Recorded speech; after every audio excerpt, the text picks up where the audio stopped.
Bueno, empezamos por el primer debate, que era IP sí o no. Ahí hay una pregunta.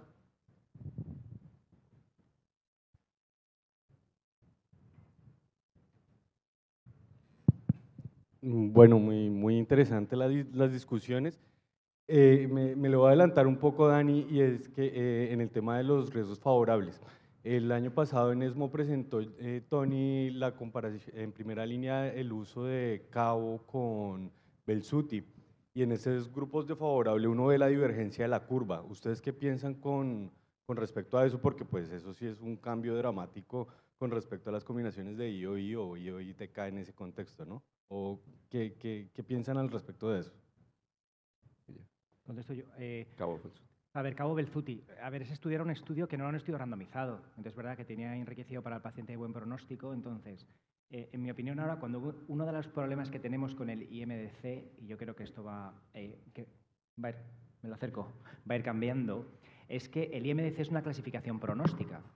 Entonces, en ningún caso la clasificación es predictiva. Por eso hemos tenido el problema con el IPI-NIVO. En el CheckMate 214, el diseño inicial se planteó si hacer para toda la población o solo para intermedio y pobre pronóstico. Pensaron que como la población intermedio y pobre pronóstico podía estar más enriquecida para inmuno, decidieron excluirla y hacerlo solo exploratorio.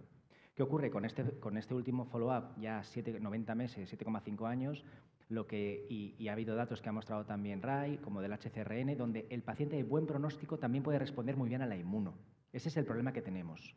Entonces, cuando uno se enfrenta a un paciente de buen pronóstico, sabe que la inmunoterapia, ya sea con IPI-NIVO e incluso con nivolumab en monoterapia, el estudio del HCRN de Atkins, tenía tasas de respuesta en el buen pronóstico del 60%. Entonces, impactar en el buen pronóstico en general es fácil con cualquier combinación. Entonces, yo no me extrapolaría de un estudio donde no está randomizado los datos.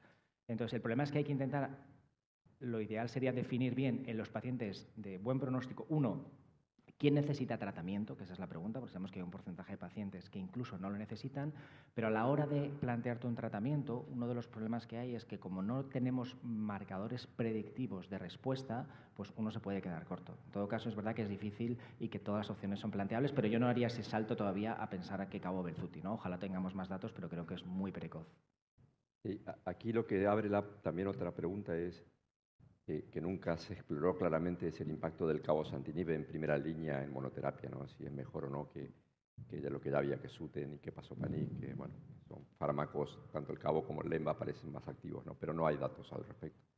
Y respecto al ipilimumab, Andrea, veo que has sido muy consistente con decir que no das nivo-ipi en primera línea. ¿Cuál es tu elección de primera línea habitualmente? Cabo Nivo. Cabo Nivo. Yo hice los estudios de Ya, fase ya. 1, eso es mi bebé. Hay cierto sesgo. Funciona muy bien. Hay cierto sesgo, ¿no? Sí, o sea que no usas IPI nunca. No, eso no es verdad. El estudio que yo hice tenía IPI también. No, pero en tu práctica clínica. No Nunca. lo uso tanto, lo uso ahora en un estudio que tengo, pero no lo uso normalmente para el cáncer del riñón. Sí, una de las cuestiones que asegura la combinación de IO-ITK son los progresores primarios, ¿verdad? Que evitas que el paciente progrese como mejor respuesta. Y un paciente con cáncer renal, como premisa básica, no puede fallecer sin haber recibido un TKI, ¿no? O sea, es como la columna vertebral del tratamiento. La inmunoterapia nos ayuda a mejorar los resultados a largo plazo, pero si no puede pasar es que un paciente no reciba un TKI en enfermedad metastásica. Y ese es el problema conmigo con el nivo-IPI, es que el número de progresión en la tasa de respuesta es más alto. Hay más pacientes que no van a responder cuando le das en primera línea al nivo-IPI, comparado con un TKI inmuno. Doctora, sí. una pregunta. Bueno, doctora Polo, ¿consideraría en una biopsia con rasgos sarcomatoides no usar nivo-IPI? ¿Repita otra vez? Sarcomatoides. Sarcomatoides. Sí, la doctora Polo, ¿consideraría en una biopsia con rasgos sarcomatoides no usar nivo-IPI en primera línea? Para sarcomatoide, yo otra vez uso cabo nivo, porque las respuestas son buenísimas, buenísimas, en mi opinión. Doctora, Luis. perdón. Perdón. Buenos días. Soy el doctor Revilla de Lima, Perú. Excelente presentación, la he disfrutado bastante. Pero doctora Polo y doctores, la toxicidad es para ambos lados, ¿no? La toxicidad con los TKIs multiquinasa es 70% y hay toxicidades muy devastadoras, letales, ¿no? Las hemorragias incoercibles con los multiquinasa también son importantes. Entonces la pregunta va, cuando tiene que usar usted la combinación de TKI más inmuno, ¿cómo balancea? Uno busca tasa de respuesta y es cierto, los multiquinasa dan más tasa de respuesta, pero la toxicidad es importante. ¿Cómo valora eso y cómo vigila para que no se le escape de las manos esa? Eso es una pregunta buenísima, porque es tan importante la calidad de vida de nuestros pacientes y muchos efectos secundarios tienen nuestros tratamientos que nosotros le damos a ellos. Es un balance con los pacientes, es negociar y conversar con ellos, cuando uno se le da el cabo, tiene muchos efectos secundarios. Es una medicina que funciona, pero los efectos secundarios que tiene, el gastrointestinales, para mí son uno de los peores. También tiene de la piel, que puede afectar la gente a hacer las cosas que le gustan hacer. Yo como hice los estudios de fase 1, yo me siento muy cómoda pararlo, y después volver a empezarlo o pararlo por un tiempo, después volver a empezarlo. Yo hago eso con mis pacientes, claro, hay que negociar con ellos porque ellos no quieren parar, ellos quieren ser intensivos, pero yo pienso que es importante apoyar a los pacientes mientras les das ese tratamiento intensivo y seguirlos con menudo. Una llamadita, a ver cómo están, porque a veces nos te llaman para ver si necesitas cambiar la dosis, porque la mayoría de los pacientes quieren la dosis más fuerte que pueden tener porque quieren unas respuestas mejores. Pero eso es muy importante.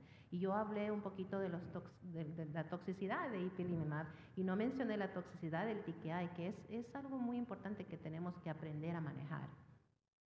Luis. Bueno, yo creo que uno de los problemas con esta pregunta, por ejemplo, que os habéis hecho acerca de cuál es el papel del ipilimumab, por ejemplo, es porque los estudios están diseñados para aprobar fármacos, no para demostrar el impacto de las diferentes estrategias en la historia natural de los pacientes. Es decir, estos estudios están hechos para ver qué cambio hay como mucho en la supervivencia, y la supervivencia lo que medimos es la hazard ratio, y la hazard ratio está sobre todo alrededor de la mediana de supervivencia. Hace 10 años, 20 años, no se nos ocurría ni hablar de la tercera dimensión de la supervivencia, que es la curación o la supervivencia a largo plazo. Si no nos preguntamos eso como pregunta primaria en el estudio, nunca sabemos si ipilimumab merece o no la pena, y lo que haremos será muchas discusiones como estas, de cada uno dando, bueno, vuestra opinión, que es muy experta, pero no deja de ser la opinión experta y no datos robustos. A mí, bueno, yo, por ejemplo, que tiendo a comprar la idea de Guillermo de que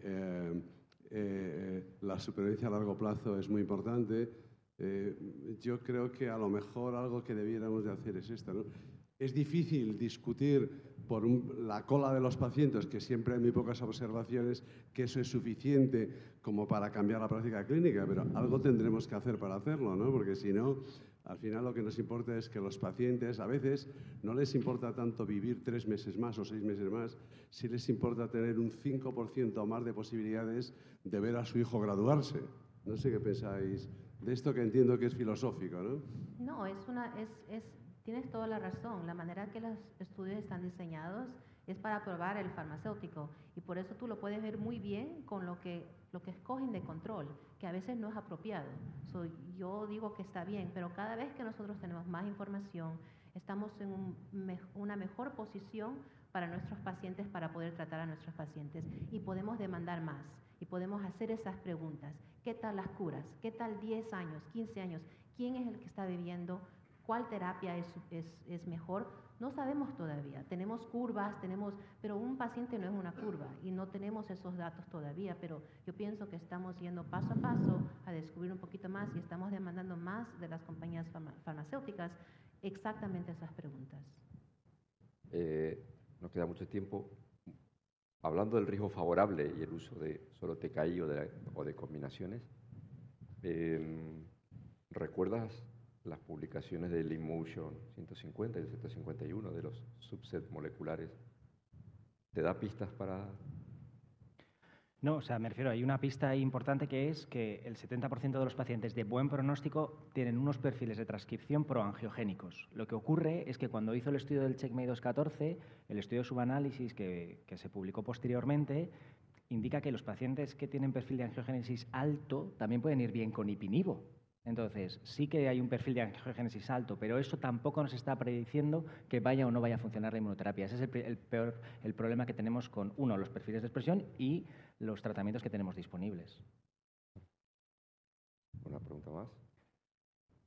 No, yo creo que estamos muy bien. Vale. Muchas gracias. Perfecto, a todos. muchas gracias. Muchas gracias a la doctora Polo. Y vamos a